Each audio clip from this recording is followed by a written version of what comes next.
స్థితి కదా నజానే ముద్రాస్తే తదపిచ నజానే విలపనం అన్న మహానుభావుడికి ఎన్ని తెలుసో మనకు తెలుసు, కానీ ఆయన ఏమి తెలియదు అంటున్నాడే.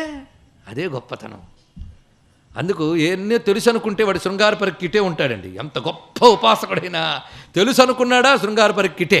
మహాపద్మాడు తెలుసండి, పుస్తకం చదివాను, మొత్తం కంఠస్థ ఆర్యాద్విస్తూ అటు నుంచి ఇటు నుంచి అటు. ఆవిడ కంఠస్థ పెట్టింది కనుక నేను పట్టుకున్నాను పుస్తకం ఉంటుంది. ఈవిడ పోటీదారు. వీళ్ళు కలిసి మొత్తానికి శృంగారపరికి యువతల వైపే, లాభం లేదు. చదవడంలో మాత్రం మహాపద్మాట వరకు వెళ్ళిపోవచ్చు. ఇవన్నీ చెప్పుకోవడం ఎందుకంటే సాత్విక సాధన ఉండాలి. మన అనేక వాళ్ళు చెప్పుకున్న అంశం సాధకులకు పనికొచ్చే అంశం. సాధకులు ఎప్పుడు మళ్ళీ చెప్పారా అనరు, మళ్ళీ చెప్పాలనే అంటారు. అందుకే సాత్విక సాధన, తాత్విక చింతన, ధార్మిక జీవనం, ఈ మూడే బ్రతుక్కు పనికొస్తాయి. గుర్తుపెట్టుకోండి.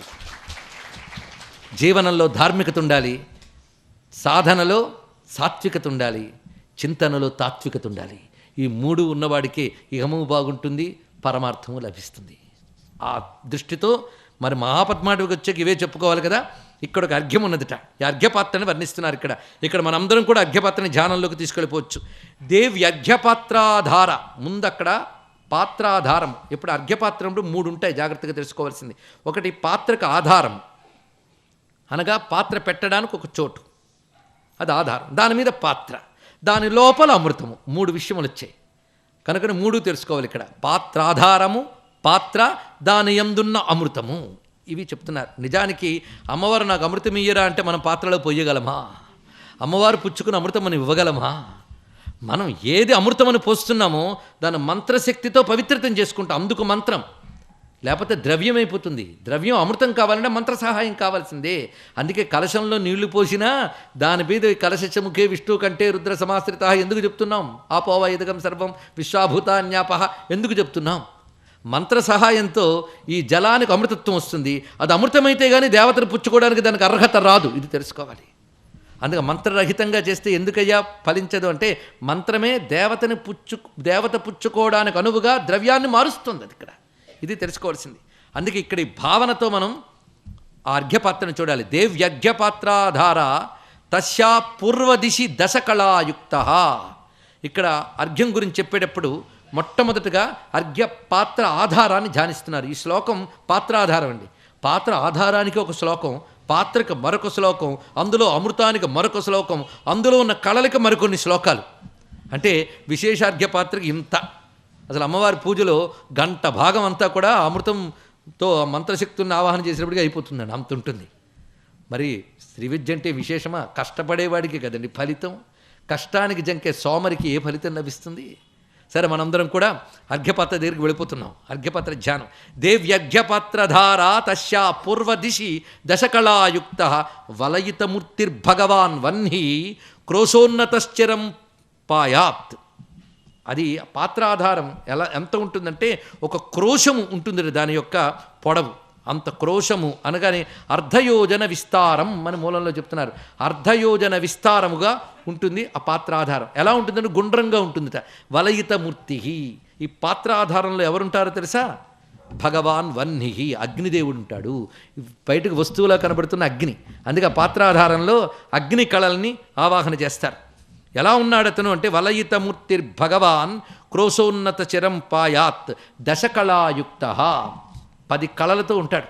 అందుకే ఆధారపత్రలో 10 కళల్ని పూజ చేస్తారు. ఈ 10 కళలు తెలుసుకోవాలి. ఇక్కడ పాత్రాధారం అంటే సామాన్యం కాదండి. నిజానికి విశేషార్ఘ పాత్ర అంతా ధ్యానిస్తే మన శరీరమే, మరొకటి కాదు. ఇది భావన చేసుకోవాల్సిన గొప్ప అంశం. ఇందులో నువ్వు సంపాదించుకున్న భావన, జ్ఞానము, సాధన, ఈ అమృతమంతా అమ్మ పాదాలకు అర్పించడమే అమృతం అర్పణం అంటే. ఇదే బిందు తర్పణ సంతుష్ట. బిందువు అనగానే సూక్ష్మమైన జ్ఞానము. అది ఇక్కడ బిందువు అనగా సూక్ష్మ జ్ఞానము. నువ్వు విచారణ ద్వారా తెలుసుకున్నటువంటి జ్ఞానము ఆ పరతత్వంతో తాదాత్మ్యం చెందించడమే బిందు తర్పణ సంతుష్టాలు కనబడుతున్నది. అది చేయడానికి కావలసిన అమృతం అంతా తయారు చేస్తున్నాం. ఆ అమృతం నిజానికి శరీరమే, ఆ అమృతం నిజానికి బ్రహ్మాండమే. ఇది తెలుసుకోవాలి. బ్రహ్మాండం కూడా అంతే. కనుక బ్రహ్మాండ విచారణ చెయ్యగా ఇదంతా పరతత్వమని స్పృహని కలుగుతూ ఆ భావన, ఆ జ్ఞానాన్ని కలుగుతుంటే ఆ జ్ఞానభావనలు అమ్మ పాదాలకు అర్పణం చేయడం అనేటువంటి విషయం ఇందులో గమనించుకోవాల్సిన అంశం. ఎందుకంటే అక్కడ అర్ఘ్యపాత్ర చెప్పేటప్పుడు ఎన్ని కళలు వస్తాయో తర్వాత శ్లోకాలు చెప్తాం, కానీ ముందు స్థూలంగా తెలుసుకునే ప్రయత్నం చేద్దాం. ఆధారపాత్రలో అగ్ని కళలు, అర్ఘ్యపాత్రలో సూర్యకళలు, అందులో అమృతంలో చంద్రకళలు. వేస్తారు. దాని తర్వాత 5 పంచబ్రహ్మల కళలు పెడతారు. అంటే బ్రహ్మ, విష్ణు, రుద్ర, ఈశ్వర, సదాశివ పంచబ్రహ్మల కళలు, వీటన్నిటిని ఆవాహన చేస్తారు దానిలో. దీని అర్థం ఏంటి? మొత్తం బ్రహ్మాండం కానీ ఈ శరీరం కానీ ఈ 5, 3, 8తో కూడింది, మరొకటి లేదు. ఆలోచించుకోండి. ఇక్కడ సూర్యచంద్ర అగ్నులు ఈ రెండే ప్రపంచంలో మనకు కనబడుతున్నాడు. యదాదిత్య గతం తేజో జగద్భాసైతైఖిలం యచ్చంద్రమిషి యచ్చాగ్నో తత్తేజో విద్ధిమాపకం, అది బయట. అలాగే మనలో కూడా సూర్యచంద్ర అగ్ని మండలములు ఉన్నాయి. ఎలా ఉన్నాయంటే మూలాధారం నుంచి సహస్రారం వరకు క్రింద ఉన్నటువంటి మొదటి మండలం అగ్నిమండలం, తర్వాత సూర్యమండలం, తర్వాత చంద్రమండలం. అంతేకాదు మనలో సూర్యచంద్ర అగ్నిమండలములు ఏమిటయ్యా అంటే అగ్నిర్మే వాచిశ్రిత, మన యొక్క వాక్శక్తి, శబ్దశక్తి అగ్నిమండలం, మన యొక్క మనశ్శక్తి, భావనాశక్తి చంద్రమండలం, మన యొక్క దృష్టి, శారీరక శక్తి సూర్యమండలం. ఇప్పుడు చెప్పండి ఏది కాదు? ఈ మండలం ఉన్నది. ఈ మండలంలో ఎప్పుడు పంచకృత్యాలు జరుగుతూనే ఉన్నాయి. ఏమిటా పంచకృత్యాలు? సృష్టి, స్థితి, సంహార, తిరోధాన, అనుగ్రహం. ఇది ప్రపంచంలో జరుగుతుంది, ఇక్కడ జరుగుతుంది. గమనించుకోండి. ఇలాగ తయారైనటువంటి కళలతో ఉన్న అర్ఘ్యపాత్రలో అమృతం తీసుకువేస్తున్నాడంటే అర్థం ఏంటి? అమ్మా, ఈ శరీరం ద్వారా నేను చేసే సాధన, చింతన, ఇవన్నీ కూడా ఈ 8 ఇక్కడ ఉంటేనే నేను చేయగలుగుతున్నాను. వీటి ద్వారా సాధించిన అమృతమంతా బిందువుగా నీ చరణాలకు అర్పణ చేస్తున్నాను తల్లి అని అర్పించడమే అమృత అర్పణలో భావం. చక్రార్చన చేసినప్పుడు ఈ భావనతో చేయాలి. అర్చన చేయకపోయినా భావిస్తే అదే అంతర్యాగమైపోతుంది. అది ఇంకా గొప్పది కదా, అంతర్ముఖ సమారాధ్య. ఆ స్థితికి వెళ్ళాలి. అందుకు ఇలాంటి అన్వయంతో అక్కడున్న 10 కళల్ని ఒక్కసారి తలంచుకుందాం. అన్నిటికీ పేర్లు చెప్పకపోయినా సులభంగా చెప్పగలిగిన కొన్ని చెప్పుకుంటే ఆ పేర్ల శ్రవణంతో మనం ధన్యులమవుతాం. 10 కళలు: ధూమ్రార్చి, ఊష్మ, జ్వలిని, జ్వాలిని, విస్ఫులింగిణి, సుశ్రీ, సురూప, కపిల, హవ్యవాహ, కవ్యవాహ. ఇది హవ్యవహ, కవ్యవాహ అని కూడా ఉన్నది. అది పెద్ద భేదం లేదు. మొత్తానికి 10 కళలంటివి. తర్వాత పాత్రలు సూర్యకళలు చూపిస్తున్నారు. తత్రాధారే దేవ్యాః పాత్రీరూప ప్రభాకర శ్రీమాన్ 12 కళా సమేతో ధ్వాంతం మమ బహుళమంతరం భింద్యాత్. ఒక్కొక్కటి వర్ణిస్తున్నప్పుడు మొదటి చెప్పినప్పుడు రక్షించుగాక అన్నారు, అగ్నిమయమైన ఆధారాన్ని. ఇప్పుడు అర్ఘ్యపాత్ర, ఇది 12 కళా సమేతో ప్రభాకర, 12 కళలతో కూడినటువంటి ప్రభాకరుడే అక్కడున్నాడు. ఈ 12 కళలు ఒక్కసారి తపిని, తాపిని, ధూమ్ర, మరీచి, జ్వాలిని, రుచి, సుషమ లేదా సుషుమ్న, భోగద, విశ్వ, బోధిని, ధారిణి, క్లమ లేదా క్షమ అని చెప్పబడుతున్నటువంటి మొత్తం 12 కళలు అక్కడ ధ్యానించబడుతున్నాయి. అలాంటి ఆ పాత్ర ధ్వాంతం మమ బహుళ మంతరం భింద్యాత్, నా లోపలున్న చీకటిని పోగొట్టుగాక. ఇది అమ్మవారి దగ్గర ఎప్పుడు ఉంటుందండి. ఇది తూర్పు వైపు ఉంటుంది. మహాపద్మాటవలో తూర్పు దిశలో ఉన్నటువంటి అర్ఘ్యపాత్రని ధ్యానిస్తున్నాం. తస్మిన్ దినేశ పాత్రే, ఆ సూర్యపాత్రలో, నిజానికి అమ్మవారు సూర్యపాత్రలోని చంద్రపాత్రలోని పెట్టే లోకాన్ని నడుపుతోందండి. సూర్యపాత్రలోంచే మధువు అనే దాన్ని పొందుతూ దేవతలు, ఋషులు ఆనందిస్తూ ఉంటారని ఉపనిషత్తు వర్ణిస్తోంది మనకు. మధు విద్య అనే దాంట్లో నిర్గచ్చంతోర్క బింబాన్ నిఖిల జనిభృతాం హార్దనాడీ ప్రవిష్టా నాడ్యో వస్వాది బృందారక గణ మధునస్తస్య నానాదిగుత్థా. ఆ సూర్యచంద్ర కళల్లోంచి ఆహారమే భూమిలో ఉన్న జీవులకే కాకుండా దేవతలకి, పితృదేవతలకి కూడా లభిస్తుంది. దేవతలు కూడా స్వీకరిస్తారు అంటూ సరఘ అని, మధు విద్య అని చాలా విశేషంగా చెప్పారు. మొత్తానికి ఆ పాత్రలు మనం ఇక్కడ నింపుతున్నాం, కానీ ప్రపంచంలో నింపి ఉంచింది ఆ తల్లి. వాటి వల్లే మనం బతుకుతున్నాం. అజ్ఞానం తెలియద్దు. అందుకే ఇక్కడ గమనించుకోవాల్సింది, తస్మిన్ దినేశ పాత్రే తరంగితామోదమృతమయమర్ఘ్యం చంద్రకళాత్మకమృతం సాంద్రీకుర్యాదమందమానందం. అక్కడ ఉన్నటువంటి చంద్రకళాత్మకం అనగానే 16 కళలే, 16 కళలతో ఉన్నటువంటి అమృతము ఉన్నది. దేనియందు? పాత్రయందు. కనుక ఇప్పుడు పాత్ర ఆధారము, పాత్ర, దాని యందున్న అమృతము. అమృతంలో చంద్రకళలు ఉన్నాయట, ఇవి 16 మొత్తం. దాన్ని ధ్యానిస్తే నాకు అమందమైన ఆనందము లభించుగాక అని చెప్తున్నారు. అలా ఉందంటే తరంగితామోదమృతమయమర్ఘ్యం, అందులో చక్కని పరిమళము వస్తూ తరంగితమవుతూ, తరంగితం అంటే పరిమళమే తరంగితమై వస్తుందని ఒక భావము, అమృతము తరంగితమై అందులో ఉన్నది. అటువంటి ఆ అమృతములకు నమస్కారం. ఇదే అర్ఘ్యామృతము. అర్ఘ్యము అంటే పూజకు వినియోగించున్నది అని అర్థం తీసుకోవాలి. ఇక్కడ అర్చనకు యోగ్యమైనదే అర్ఘ్యం. అమృతే తస్మిన్నభితో విహరంత్యో వివిధమణితరణిభాజ షోడశ కళా సుధాంశో శోకాదుత్తారయంతు మామనిషం. ఇక్కడ చంద్రకళల్ని ప్రత్యేకంగా చూపిస్తున్నారు. ఈ అమృతంలో పడవలు వేసుకు తిరుగుతుంటాయట 16 కళలు. అమ్మో, ఎవరివి? చంద్రకళలు. వీళ్ళు తిరుగుతుంటారు అక్కడ అని అలా భావన చేయాలి. ఇక్కడ వాళ్ళు అమృత, మానద, పూష, పుష్టి, తుష్టి, రతి, ధృతి, శశిని, చంద్రిక, కాంతి, జ్యోత్స్న, శ్రీ, ప్రీతి, అంగద, పూర్ణ, పూర్ణామృత అనబడే 16 కళలు అందులో తిరుగుతుంటారండి. అమృతంలో వాళ్ళు ఆ కళా దేవతలు సంచరిస్తూ ఉంటారు. దీని గురించి చెప్తూ సర్వౌషధ రసాఢ్యంచ హృద్యం సౌరభ్య సంయుతం అన్నారు. ఇక్కడ లలితోపాఖ్యానం చెప్తున్నది అన్ని ఔషధుల రసముతో కూడినటువంటిది. అందుకే ఎప్పుడైనా సరే అమృతంలో అంటే దేవతకు సమర్పించే అమృతం ఎలా ఉండాలంటే ఆపహ, క్షీరం, కుశాగ్రం, దధి, సర్పి, సతండులం, యవహ ఇవన్నీ కలిస్తే అప్పుడు అర్ఘ్యమవుతుందిట. అంటే నీరు, పాలు, దర్భమనలు తగిలినటువంటి జలము, అదేవిధంగా దధి పెరుగు, నెయ్యి, అక్షతలు అంటే బియ్యము, యవలు ఇవి కలిసినటువంటి ద్రవ్యము అర్ఘ్యమునకు యోగ్యము అని మనకు శాస్త్రంలో అర్ఘ్యం గురించి చెప్పినటువంటి శ్లోక విశేషం ఇది.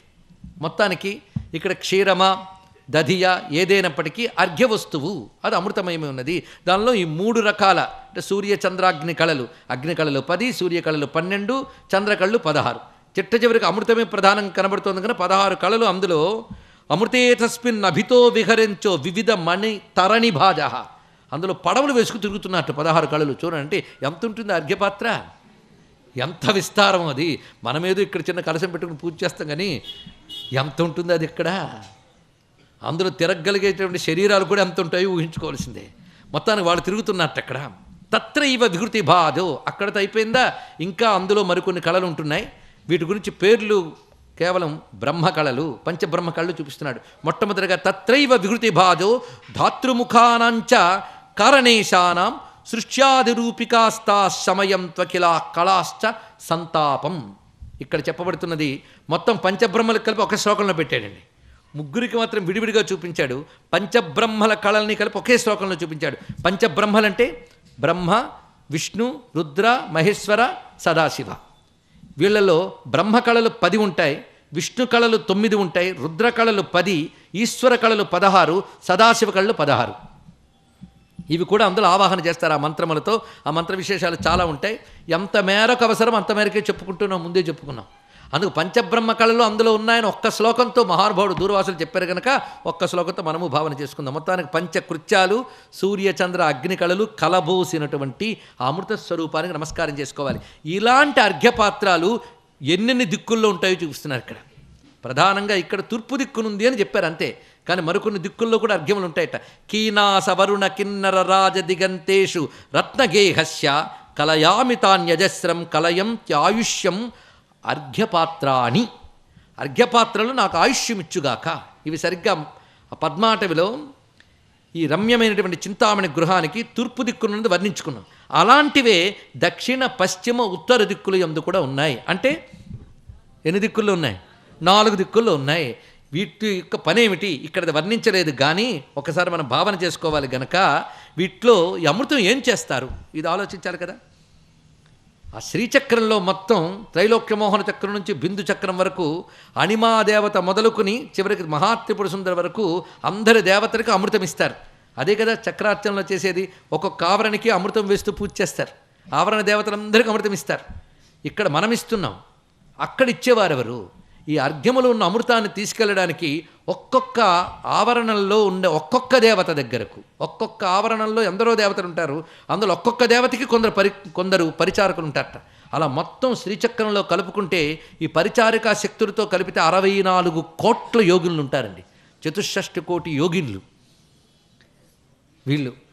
వీళ్ళకి అక్షోభ్యాది శక్తులను మరొక పేరున్నది. వీళ్ళు ఏం చేస్తారంటే ఈ అమృతాన్ని చక్కగా రత్న కలశాలతో పట్టుకెళ్తూ ఆ దేవతలకు ఇస్తుంటారట. ఏ పరివార దేవతలు ఆ దేవతకు వెళ్ళి ఇస్తూ ఉంటారు. అక్కడ ఉదాహరణకు అణిమా అని ఒక దేవత ఉంది. అణిమా దగ్గరకు ఉన్నటువంటి శక్తులు వెళ్ళి అమృతం తీసుకొచ్చి అణిమా దేవతకి ఇస్తూ ఉంటారట. ఇలా మొత్తం ఆవరణ దేవతలందరికీ ఈ అమృతంలో తీసుకెళ్తూ ఉంటారు. ఇవి ఎప్పటికప్పుడు నిండుగా ఉంటాయట, వీటికి తరిగిపోవడం అనేది ఉండదు. ఇవి అమృతంతో వాళ్ళు తృప్తులవుతూ ఉంటారు. ఇది తెలుసుకోవలసినది.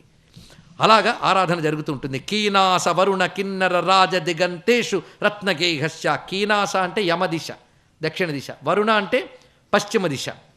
అదేవిధంగా ఉత్తర దిశ కిన్నర, యక్ష కిన్నర దిశల్ని ఉత్తర దిశ అంటారు. అని కీనాస వరుణ కిన్నర రాజ దిగంతేషు అని మొత్తం 4 దిశల్లో ఇవి ఉంటాయి. ఇప్పుడు ఈ చతుర్దిశల్లో అర్ఘ్యపాత్రలు చెప్పారు. ఈ అర్ఘ్యపాత్రలకు ముందుగా మందిరాలు ఉంటాయట. ఆ మందిరాలను ఒక్కసారి ధ్యానం చేయాలి. ఇవన్నీ కూడా చింతామణి గృహం చుట్టూ ఉన్న మహాపద్మాటవిలో కనిపిస్తున్నవి. ఈ ధ్యానం చాలా విశేషం. ఈ ధ్యానమాత్రం చేతనే అమ్మవారి అనుగ్రహం మనకు లభిస్తున్నది. పాత్రస్థలస్య పురతః పద్మారమణ విధి పార్వతీశానాం భవనాని శర్మణేనో భవంతు భాసా ప్రదీపిత జగంతి. ఈ అర్ఘ్యపాత్రాలకు ముందు భాగంలో బ్రహ్మ విష్ణు మహేశ్వర ముగ్గురు యొక్క ఆలయాలు ఉంటాయట అక్కడ.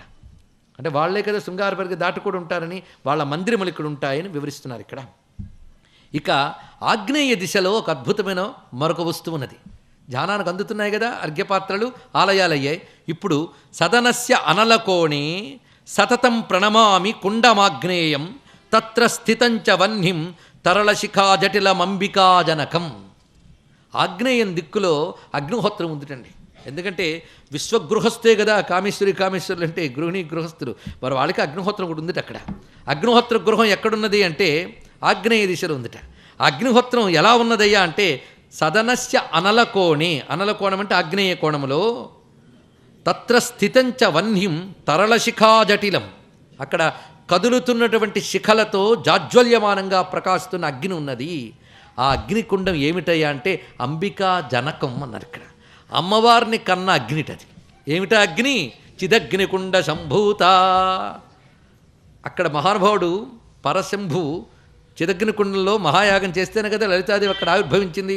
బండాసుర సంహారం చేశాక అగ్నికుండం తెచ్చుకొచ్చి ఇక్కడ పెట్టారనమాట. అది కనుక అగ్నికుండం, ఈ అగ్నికుండం ఉంది అక్కడ. మనం నమస్కారం చేసుకుంటున్నాం చిదగ్నికుండానికి ఒక నమస్కారం. అంతేనా సరిపోతుందా? ఇక్కడ ఏం జరుగుతోందో చెప్తారు లలితోపాఖ్యానంలో. అక్కడ తత్ర హోత్రీ మహాదేవి హోతా కామేశ్వర పరహ. అక్కడ హోత్రీ హోతా ఇద్దరు ఉన్నట్ట. హోత్రీ హోతా అంటే అగ్నికార్యం చేసేవాళ్ళు. వాళ్ళిద్దరు ఎవరయ్యా అంటే మహాదేవి హోత్రి, హోతా కామేశ్వర. ఆ కామేశ్వరులే అక్కడ హోతాహోత్రులు వాళ్ళిద్దరు. అంటే సోమయాజి సోమిదేవమ్మ అనుకోవచ్చు అర్థం చేసుకోవాలంటే. వాళ్ళు ఉభయులుట. ఎందుకయ్యా పని చేస్తున్నారు? యజ్ఞం ఎందుకు చేస్తారండి వాళ్ళు? ఎవరైనా యజ్ఞం వాళ్ళ రక్షణ కోసం చేస్తారేమో కానీ యజ్ఞం లోకరక్షణ కోసం. మరి వీళ్ళిద్దరూ చేస్తున్న యజ్ఞం దేనికి అంటే ఉభౌతౌ నిత్య హోతారౌ రక్షత సకలం జగత్ అన్నారు ఇక్కడ. సకల జగత్తును రక్షిస్తుంటారు ఆ చిదగ్నికుండానికి హోతాహోత్రిగా ఉన్నటువంటి కామేశ్వరుడు. ఇది నమస్కారం చేసుకున్నాం. చిదగ్నికుండ ఆగ్నేయ దిక్కులో ఉంది. తస్య అసుర దిశి, చూసారా తూర్పు దిక్కు నుంచి ఆగ్నేయాన్ని కొంచెం ప్రదక్షిణ క్రమంలో వస్తున్నాం కదా. ఇప్పుడు అసుర దిశి తాదృశరత్న పరిస్ఫురిత రత్న నవకాఢ్యం చక్రాత్మకం శతాంగం శతయోజనమున్నతం భజే దివ్యం. అక్కడ ఒక పెద్ద రథం ఉన్నదిట. ఆ రథాన్ని ధ్యానిస్తున్నారు. అది సరిగ్గా నైరుద్దిశలో ఉంది. ఇక్కడ వాస్తు సరిపోయిందా లేదని వాస్తు పండితులు ఆలోచించుకోవచ్చు. కానీ చింతామణి గృహం వాస్తు మనం చెప్పగలిగే వాళ్ళమా? సరే, మొత్తానికి తస్య అసుర దిశి తాదృత రత్న పరిస్ఫురిత రత్న నవకాఢ్యం. అక్కడ ఇదివరకు చెప్పబడినటువంటి ఆ మణుల కాంతులతోనే ప్రకాశిస్తూ ఉన్నటువంటి ఆ చోట ఒక అద్భుతమైన కాంతుల్ని వెజ్జల్లుతూ శతయోజనమున్నతం 100 యోజనాల పొడవుతో చక్రరథం ఉన్నదయ్యా. చక్రాత్మకం శతాంగం చక్రరథము. ఇది మనకు చక్రరాజ రథారూఢ సర్వాయుధ పరిష్కృత అని చెప్పారు కదా. అంటే అక్కడ చిదగ్నికుండ ఎలాగైతే ఇక్కడ తెచ్చిపెట్టుకున్నారో ఆ రథం కూడా అక్కడ కార్ పార్కింగ్ అనమాట. ఇంకా చెప్పాలంటే ఆవిడ కారు ఏమిటి? శ్రీచక్రం, చక్రరాజ రథం అక్కడ పెట్టుకున్నది. అంటే యుద్ధానికి వెళ్ళే రథంగా చేసుకున్న శ్రీచక్రం అక్కడ ఉంది. తెలుసుకోవాలి. లోపల మళ్ళీ అమ్మవారి శ్రీచక్రం మీద కూర్చున్నారు. ఆవిడ ఆసనము శ్రీచక్రమే, ఆవిడ కదిలిన శ్రీచక్రమే, రథము శ్రీచక్రమే. ఆ శ్రీచక్రం నుంచే ప్రకాశిస్తుంది. అందుకే చక్రరాజ రథారూఢ అన్నారు కనుక ఆ చక్రరాజ రథం అక్కడున్నది. ఇది భావన చేసుకోవాలి. ఈ చక్రరాజ రథం దగ్గర మరొక చిన్న రథం కూడా ఉన్నది రండి. తత్రైవ దిశి నిషన్నం తపనీయధ్వజ పరంపరాశ్రిష్టం రథమపరంచ భవాన్యా రచయామో మనసి రత్నమయ చూడం. కొందరికి 2 కార్లు ఉన్నట్టుగా అమ్మవారికి మరొక వాహనం అక్కడ ఉందన్నారు. కానీ దాని విశేషం మాత్రం ఏం చెప్పలేదు. మరొక రథం ఉన్నది. అది బంగారు కాంతుల జెండాలతో ఉన్నటువంటి రథము అన్నారు. దీని గురించి మనం భావన చేయాలంటే లలితోపాఖ్యానంలో కూడా ఈ విషయం మనకు కనబడదు. ఒక్క దూర్వాసుల వారి వర్ణంలోనే కనబడుతుంది. ఇది కొంచెం పట్టుకోవాల్సిన అంశమే. ఏదో ఉన్నది. ఇది ఎవరి రథమై ఉంటుంది? ఇది కొంచెం ఆలోచించాలి. ఇది నిజానికి చెప్పాలి అంటే మనకి లలితోపాఖ్యానం కథలో ఒక రథం వర్ణించారు. ఆ రథ వర్ణన మళ్ళీ ఈ శ్రీమన్నగర వర్ణంలో కనబడదు. ఇక్కడ ఈ మహానుభావుడు దూర్వాసుడు రథాన్ని పేర్కొన్నాడు. అంటే ఈయన దృష్టి ఇంకెంత గొప్పగా ఉన్నదో చూడాలి. అక్కడ వాడేరు మరొక రథాన్ని. ఆ రథం ఇక్కడ ఉందన్నమాట. ఈ రథం ఎవరిదై ఉంటుంది అంటే శ్యామలా వారాహిది అంటే వాళ్ళకి మళ్ళీ చెప్పారు తర్వాత, బాధలేదు. కానీ ఈ రథం ఎవరిది అంటే బాలా మహాత్రిపుర సుందరి యొక్క రథం అది. ఇది భావించవలసిందే. ఎందుకంటే అమ్మవారు నిజానికి బాలమ్మకి రథం తెచ్చుకోలేదుట. ఎందుకంటే ఆవిడ యుద్ధం చేస్తుందని ఆవిడే అనుకోలేదేమో. తన పక్కన ముచ్చటగా పెట్టుకుంది బాలా త్రిపుర సుందరి. కానీ బండపుత్రులు వస్తుంటే నేను యుద్ధానికి వెళ్తాను బయలుదేరింది. నువ్వు వద్దమ్మా, నువ్వు వద్దన్నది ఈవిడ. అయినా నేను ఆట ఆడుకుంటానంటే పంపవా ఏమిటి అన్నట్ట. సరే ఆడుకో, నీకు రథం ఇవ్వాలి కదా అని తన శ్రీచక్రంలోంచి ఒక రథాన్ని సృజించి ఇచ్చింది. కర్ణిక అనబడే రథం. కర్ణీ రథం అని కూడా మరొక పేరున్నది. దాన్ని హంస శతం 100 హంసలు లాగుతున్నటువంటి కర్ణీ రథము కనుకనే అక్కడ తత్రైవ దిశ నిషన్నం తపనీయధ్వజ పరంపరా సృష్టం రథమపరంచ భవాన్యా రచయామో మనసి రత్నమయ చూడం అని బాలాంబా రథాన్ని కూడా భావన చేయవచ్చు. అందుకే అక్కడ తెలుసుకున్నారు. ఇప్పుడు మరొక రథాన్ని చూపిస్తున్నారు. భవనస్య వాయుభాగే చక్కగా మనం మహాపద్మావతిలో అడ్డు ఆపులు కూడా తిరిగామండి. తూర్పు దిక్కుకి వెళ్ళాం, అక్కడ అర్ఘ్యపాత్ర చూసుకున్నాం. 4 దిక్కుల్లో 4 అర్ఘ్యపాత్రలు పరామర్శ అయిపోయాయి. ఇప్పుడు విదిక్కుల్లోంచి క్రమంగా ప్రదక్షిణ క్రమంలో వస్తున్నాం. ఆగ్నేయం చిదగ్నికుండం, దాని తర్వాత చెప్పుకున్నటువంటి నైరుతిలో శ్రీచక్రము, అక్కడే మరొక చక్రము రథము చక్ర రథం. ఇటువైపు వాయవ్యంలో భవనస్య వాయుభాగే పరిష్కృతో వివిధ వైజయంతీభి రచయతు ముదం రథేంద్ర. అక్కడ ఒక రథశ్రేష్టం ఉన్నది, అది మాకు ఆనందము కలిగించుగాక. దానికి కూడా వివిధ వైజయంతీభి అనేక రకమైన పతాకలు అలంకరింపబడి ఉన్నాయి. అది ఎవరి రథమయ్య అంటే సచివేశాన్యా సమస్త వంద్యాయా, అందరి చేత నమస్కరింపబడి సచివేశాని యొక్క రథం అది. సచివేశాని అంటే ఎవరు? శ్యామలాదేవి, మంత్రిణీదేవి, ఆవిడ యొక్క రథం అండి అక్కడున్నది. అనగా గేయ చక్రరథారూఢ మంత్రిణీ పరిసేవిత అని వర్ణిస్తారే. ఆ గేయ చక్రం అని చెప్పబడేదేవి శ్యామలాదేవి యొక్క రథం. అది కూడా శ్యామలా యంత్ర విశేషంతోనే ఉంటుంది. శ్యామలా యంత్రం 7 ఆవరణలు అన్నాం కదా, 7 ఆవరణలతో కూడిన రథమే అది. ఈ వర్ణన మనకి బ్రహ్మాండ పురాణం బ్రహ్మాండంగా వర్ణించింది. ఆ తర్వాత కుర్మోది హృదయమనిశం క్రోడాస్యాయా శతాంగ మూర్ధన్యం. ఇక విదిక్కుల్లో ఒక్క దిక్కు మిగిలిపోయింది మనకి. ఏదది? ప్రదక్షిణలో ఉన్నవారు జాగ్రత్తగా పట్టుకోవాలి. ఈశాన్యం, అక్కడ మరొక రథం ఉందిట. ఆ రథాన్ని కూడా భావన చేసుకోవాలి. అది రుద్రదిశి అంటే ఈశాన్య దిక్కు. కుర్మోది హృదయమనిశం క్రోడాస్యాయా శతాంగమూర్ధన్యం రుద్రదిశి రత్నధామ్నో రుచిర పతాక ప్రపంచ కంచుకితం. ఎలా ఉందంటే మెరిసిపోతున్న జెండాలతో ఆకాశం కప్పేస్తోందా అన్నట్లుగా ప్రపంచ కంచుకితం. అంత చక్కటి ఆ జెండాలతో ఉన్నటువంటి విశాలమైన ఒక రథం ఉన్నది. అది రత్నమయమైనటువంటి రథం రుద్ర దిశలో ఉన్నది, ఈశాన్య దిశలో ఉన్నది.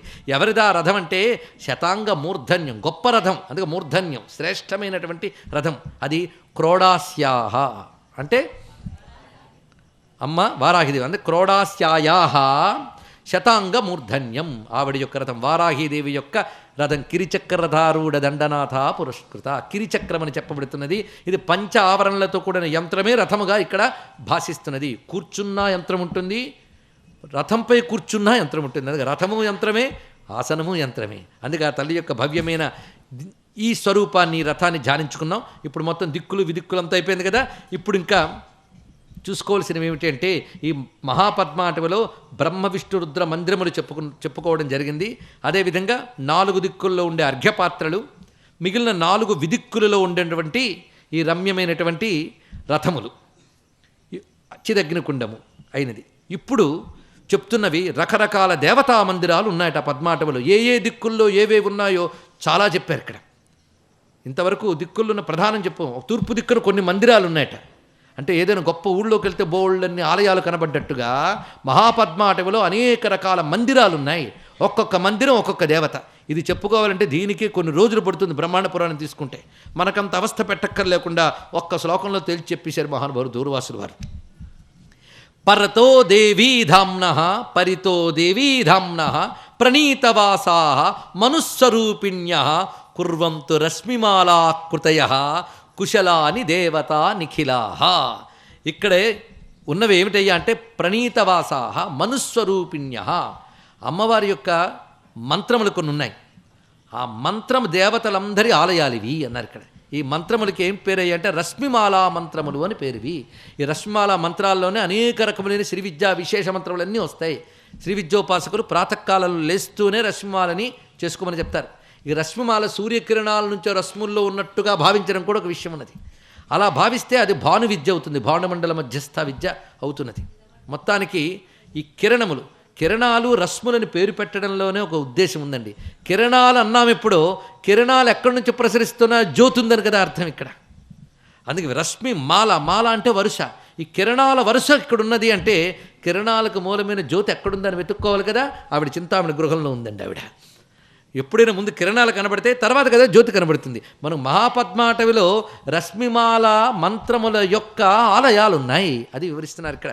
ఇందులో గాయత్రి, అభయంకరి, కాలసంకర్షణి, మృత్యుంజయ, అలాగే ఆదిత్య మంత్రము, చక్షుష్మతి మంత్రము, ఇలాగ రశ్మిమాలలో చాలా మంత్రములు ఉంటాయి. ఆ మంత్రముల యొక్క ఆలయాలు ఇక్కడున్నాయి. గాయత్రి మంత్రం ఎంత రమ్యంగా ఉంది. అదేవిధంగా అక్కడ చెప్పబడుతున్న రకరకాల మంత్రశక్తులు అవన్నీ అక్కడ ప్రకాశిస్తూ ఉంటాయి.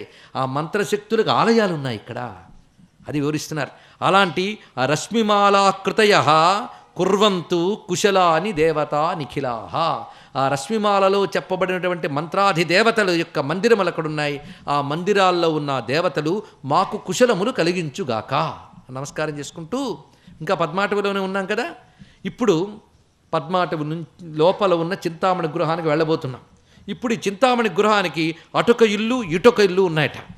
కుడివైపు ఒక ఇల్లు, ఎడం వైపుకు మరొక ఇల్లు. ఆ ఇంట్లో వాళ్ళని కూడా పలకరించేద్దాం, ఎందుకంటే చింతామణి గృహంలోకి వస్తే మళ్ళీ బయటకు రావాలనిపించదు. అందుకే మొత్తం ఔటర్ సర్కిల్ అంతా తిరిగేసి అప్పుడు లోపలికి వెళ్ళిపోవచ్చు. సరిగ్గా చింతామణి గృహానికి అటు ఇటు ఉన్న వాళ్ళని ఒక్కసారి నమస్కారం చేసుకుందాం. ప్రాగ్వారస్య భవానీ ధామ్నః పార్శ్వద్వయా రచితవాసే మాతంగి కిటిముఖ్య మణిసదన్నే మనసి భావయామి చిరం అని వివరిస్తున్నారు ఇక్కడ. ఇక్కడ అమ్మవారి యొక్క ప్రాగ్ద్వారానికి రెండు వైపులా కూడా నివాసం చేసుకుని రెండు మణిమయమైన భవనములు ఉన్నాయి. అందులో ఇద్దరున్నారు, ఒక భవనంలో ఒకరు, ఇంకో భవనంలో ఇంకొకరు. వారు మాతంగి కిటిముఖ్య అన్నారు ఇక్కడ. ఇది అమ్మవారికి ఆ తూర్పు వైపు రెండు వైపులా ఉంటాయి. ఇవి తెలుసుకోవాల్సిన భవనానికి తూర్పున ఇటు అటు కూడా ఈ రెండు మందిరములు భాషిస్తూ ఉంటాయి. అందుకు ప్రాగ్ద్వారస్య భవానీ దామ్నః పార్శ్వద్వయా రచితవాసే మాతంగి కిటిముఖ్యామణి సదనే మనసి భావయామి చిరం. ఒకటి మాతంగి మందిరం, ఇంకోటి కిటి మందిరం. కిటి అంటే వారాహి, మాతంగి అంటే శ్యామల. ఇదే ధ్యానం చేసేటప్పుడు భజే శ్రీచక్ర మధ్యస్థాం దక్షిణ ఉత్తరయో సదా. ఇళ్ళు కూడా ఆ విధంగా అమర్చబడి ఉన్నాయి. యుద్ధానికి వెళ్ళినప్పుడు అమ్మవారి చక్రరాజ రథం ఉంటే కుడివైపు గేయ చక్రం ఉంటుంది, ఎడంవైపు కిరి చక్రం ఉంటుంది. యుద్ధంలో రథాల వరుస అదే. ఇక్కడ ఇళ్ళు కూడా అలాగే ఉన్నాయి. లోపలికి వెళ్ళి చూస్తే అమ్మ పక్కన మళ్ళీ వాళ్ళు అలాగే ఉంటారండి. ఇవన్నీ భావించవలసిన గొప్ప విషయములు ఇక్కడ.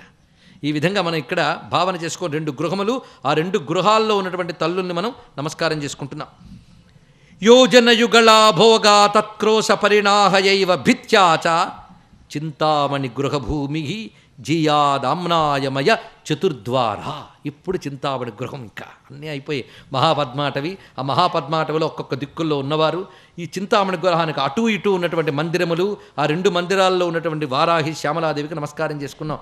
ఎప్పుడైనా ఒక గర్భగుడిలో ఉన్న మూల విరాట్టును చూడడానికి వెళ్ళేటప్పుడు ప్రదక్షిణ క్రమంలో వెళుతూ అందులో ఉన్న ఉప ఆలయాలు, పరివార దేవతలను దర్శించి క్రమంగా ఎలాగైతే ఆ గర్భగుడి వైపు వెళతామో అదే క్రమంలో ఇవాళ మహాపద్మాటవిలోకి వెళ్ళి మొత్తం కొద్దిసేపట్లోనే అంతా పరిక్రమం అయిపోయి ఇప్పుడు ఆ లోపల ఉన్నటువంటి చింతామణి గృహాన్ని వర్ణిస్తున్నారు. ఎలా ఉన్నదయ్యా అంటే యోజన యుగళ అంటే 2 యోజనాల పొడవు 2 యోజనాల వెడల్పు కలిగినటువంటిది. అది యోజన యుగళ భోగా తత్క్రోశ పరిణాహయైవ భిత్యాచ.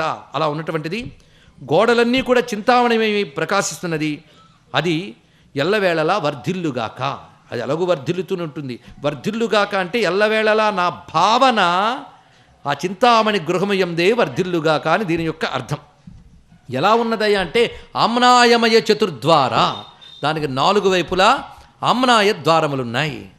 ఇక్కడ భావన చేయవలసింది ఏదో ఇల్లు రాయి రప్ప కాదండి. ఇక్కడ 4 ఆమ్నాయములు 4 ద్వారములు ఉన్నాయని చెప్పడంలోనే ఆమ్నాయ విద్య అంటే మంత్ర విద్య.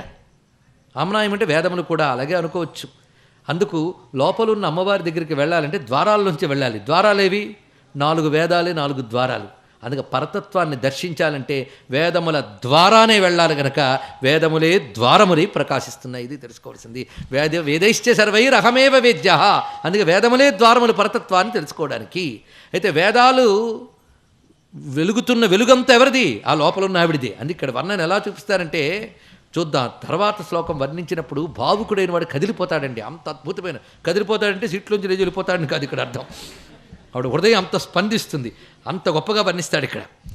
ఆ చింతామణి ఆమ్నాయమయ ద్వారములు. ఇక్కడ ఆమ్నాయమయ ద్వారములు కొంచెం భావన చేయాలి. ముఖ్యంగా ఆమ్నాయములు చెప్పబడుతూ 4 ఆమ్నాయములు చెప్పడమే కాకుండా పైన ఊర్ధ్వం కూడా ఒక ఆమ్నాయం ఉంది. అంటే పై భాగం అది కూడా ఆమ్నాయమే. అయితే అక్కడ ద్వారముగా కాకుండా భాగముగా ఉన్నది ఇక్కడ. ఇంకా వర్ణిస్తూ అనుత్తరామ్నాయం చాలా చాలా ఉన్నాయి. ప్రధానంగా ఆమ్నాయములు అంటే మంత్ర విద్యలు. అవే ఇక్కడ ద్వారములుగా ఉన్నాయి. ఆ మంత్రముల యొక్క ప్రకాశాలు, మంత్రముల యొక్క శక్తులే చింతామణులై గోడలుగా ఉన్నాయి. ఇది అంతా భావించవలసింది. అది ప్రకాశిస్తున్నది. అన్ని మంత్రములకు మూలమైనటువంటి పరతత్వం ఆ మధ్యలో కూర్చున్న లలితాంబ. ఇది తెలుసుకోవాల్సింది. కనుక చింతామణి గృహం అంటే మంత్రమయ గృహం. సర్వమంత్రమయమైన గృహమే చింతామణి గృహం. అందుకే చింతామణి మంత్రాలు అంటారు. ఏది చింతన చేస్తే అది ఇచ్చే మంత్రమే చింతామణి మంత్రం. అసలు ఏ మంత్రమైనా చింతన చేసేవారికి మణిలాంటి ప్రకాశాన్ని ఇస్తుంది. అందుకే శంకర భగవత్పాల వారు సౌందర్య లహరిలో మంత్రం దేంతో జపం చేయాలంటే చింతామణిమాలతో జపం చేయమన్నారండి. చింతామణిమాల ఏ దుకాణంలో దొరుకుతుందండి అంటే మనకు టీవీల్లో ఏ రత్నం ఎక్కడ కావాలో చెప్తున్నారు. చింతామణి రత్నం అంటే అది ఎక్కడెక్కడ దొరికేది కాదు. నీ చింతనే మణి. ఆ చింతన వరుసగా చేస్తే అదే మణిమాల. మంత్రాన్ని చింతనతో నిరంతరం చేస్తే స్ఫురణతో చేయగలిగితే అది చింతామణిమాల అవుతుంది. అందుకే చింతామణి అన్నప్పుడే మంత్రశక్తులే, రకరకాల మంత్రశక్తులు. మంత్రములనగా అది వేదమంత్రములు కావచ్చు, వేద సమ్మతమైన ఆగమ మంత్రములు కావచ్చు. ఏమైనప్పటికీ ఆమ్నాయ మంత్రములే. ఆమ్నాయ మంత్రములే ఇల్లుగా కలిగి దాని నడుము కూర్చుందుట ఆ తల్లి. అంటే సర్వమంత్రాత్మక అయినటువంటి శక్తి, సర్వమంత్రములకు వేదములకు మూలమైన పరతత్వము. యస్య నిశ్వసితం వేదాహ అని చెప్పినట్లుగా భావన చేసుకోవాల్సింది ఇక్కడ. అలాంటి ఆమ్నాయమయమైన ద్వారములతో ఉన్నది. ద్వారే ద్వారే ధామ్న పిండీ భూత నవీన బింబాభాహ విదధతు విపులాం కీర్తిం దివ్యాం లౌహిత్య సింధవో దివ్య. ఇక్కడ నిజానికి దూర్వాసుల వారు ఎంత పరవశంతో ఈ శ్లోకం చెప్పారంటే కొంచెం భావుకత ఉండాలండి. భావాన్ని చూడాలి. వాచీలను చూస్తే లాభం లేదు. వాడికి అమ్మవారికి చాలా దూరం. వాడు భావుకతతో పరిశీలించాలి. ఇక్కడ ద్వారే ద్వారే ధామ్న ఎలా ఉన్నదో చూడండి, వర్ణిస్తున్నారు. నిజంగా విజువలైజ్ చేయగలిగితే ఏ ఫోటోగ్రాఫర్ పిక్చరైజ్ చేయగలడు, ఏ చిత్రకారుడు చిత్రించగలడు. ఇక్కడ అంత అద్భుతంగా చూపిస్తున్నారు. ఇక్కడ ఆ 4 ద్వారముల నుంచి బయటికి వెలుగులు కనబడుతున్నాయటండి. మనం ఏదైనా ఇంట్లోకి వెళ్ళేటప్పుడు ఇంట్లో వేసిన కాంతి ఆ ద్వారాల నుంచి వెలికి వస్తున్నట్టుగా అక్కడ ద్వారాల నుంచి వెలుగు ప్రవాహంలో బయటకు వస్తుంది. వెలుగు ప్రవాహంలో బయటకు వస్తుంది. అంటే పూర్తిగా నీళ్లు నింపేసి ఒకవైపు ద్వారం తెరిస్తే ఎలా పొంగుకొస్తుందో అలాగా లోపల ఒక వెలుగు మూర్తుందిట. ఆ వెలుగు ప్రవాహం వెలుకొస్తుందిట. నిజారుణ ప్రభాపుర మధ్యద్ బ్రహ్మాండ మండల. ఆ వెలుగు ప్రవాహం వెలుకొస్తుందిట. ఆ వెలుగు వస్తుంది ఎక్కడ కనబడుతుందిట? ఈ ద్వారాల్లోంచి కనబడుతుందిట. ద్వారే ద్వారే ధామ్నగ పిండీభూత నవీన బింబాభా విదధతు విపులాం కీర్తిం దివ్యాం లౌహిత్య సింధవో దేవ్య. ఇది చూపిస్తున్నారు ఇక్కడ. దేవ్య అమ్మవారి శరీరము నుంచి ప్రసరింపబడుతున్న ఎర్రని కాంతులనే ప్రవాహాలు ఆ ద్వారాల నుంచి రాసులు రాసులుగా వెలికి వస్తున్నాయి అని వర్ణిస్తున్నారు ఇక్కడ. ఇంకా లోపలికి ఇంకా వెళ్ళలేదండి. ఆ లోపలున్న వెలుగుమూర్తి, ఆ జ్యోతిస్వరూపమైనటువంటి అమ్మవారి శరీరము నుంచి ప్రసరింపబడుతున్న ఎర్రని కాంతులు ఏవైతే ఉన్నాయో అవి ద్వారాల్లోంచి వెలుకొస్తున్నాయట. ఈ వెలుగు చూసి వెలుక్కు మూలమైన జ్యోతి ఏదుందో లోపలికి వెళ్ళాలి మనం. ఆ చెప్పేటప్పుడు వర్ణన మనకు మూలంలో లలితోపాఖ్యానం ఎలా చూపిస్తున్నారంటే పిండిత లలితా దేవ్యా దేహ లౌహిత్య సింధవ తరుణార్క సహస్రాభా చంద్రవత్ శీతలా అపి. ఎలా ఉన్నాయి ఆ కాంతులు అంటే ఉదయిస్తున్నటువంటి వేల కొలది సూర్యుల కాంతితో సమానంగా ఉందట. ఉజ్జద్భాను సహస్రాభా. అందుకే తరుణార్క సహస్రాభా ఉదయిస్తున్న వేల కొలది సూర్యకాంతులతో సమానంగా ఉన్నది. కానీ చంద్రవత్ శీతలాపి కాంతితో పోల్చాం గనక సూర్యుడిని తీసుకున్నాం కానీ వేడికి ఇక్కడ వేడే లేదండి, చల్లగా ఉంది. అందుకే చంద్రవత్ శీతలాపి చంద్రుని చల్లదనం, సూర్యుని కాంతిదనం ఈ రెండూ కలిసి ఉన్నాయి అక్కడ. అలాంటి చక్కని కాంతులు ద్వారాల నుంచి ప్రసరిస్తున్నాయి. ఎక్కడి నుంచి వస్తున్నాయంటే లలితాదేవ్యా దేహ లౌహిత్య సింధవ, అమ్మవారి శరీరముకు ఎర్రని కాంతుల ప్రవాహము. ఈ లౌహిత్యం అంటే విమర్శ రూపము అంటారు ఇక్కడ, విమర్శ రూపిణీ విద్య. అందుకే లౌహిత్యం విమర్శం అనేటువంటి మాట మనకి భావన ఉపనిషత్తు చెప్తున్నది. విమర్శం అంటే వ్యాపించుట, చిచ్చక్తి వ్యాపకమై జగమంతా ఉంది గనక వ్యాపించిన చిచ్చక్తి యొక్క వర్ణమే ఆ లేత ఎర్రని కాంతుల ప్రవాహం వస్తున్నది. అయితే ఇన్ని కాంతుల ప్రవాహం వెలుకొస్తుంది కదా, ఇన్ని కాంతుల్ని వెదజల్లుతున్నటువంటి ఆ మూలమైన ఆ స్వరూపం ఎక్కడుందో చూడాలనిపించట్లేదు. ఇంకా లోపలికి వెళ్ళాలి. అంత తేలిగ్గా వెళ్ళగలమా? భావనతో వెళ్ళగలం. అని భావనాగమ్య. అందుకు ఇన్ని ఎర్రని చల్లని కాంతుల్ని వెదజల్లుతూ ఆ కాంతులు ద్వారాల నుండి వస్తున్నాయి. ఆ కాంతుల ఆధారంగా తీసుకుని కాంతికి మూలమైన తల్లిని చూడ్డానికి ద్వారం దాటి లోపలికి వెళ్ళి అమ్మవారిని దర్శించబోతున్నాం. రేపటి రోజున సాయంత్రం తిరిగి 6:30 సర్వం శ్రీ జగదంబా చరణారవిందార్పణమస్తు. స్వస్తి.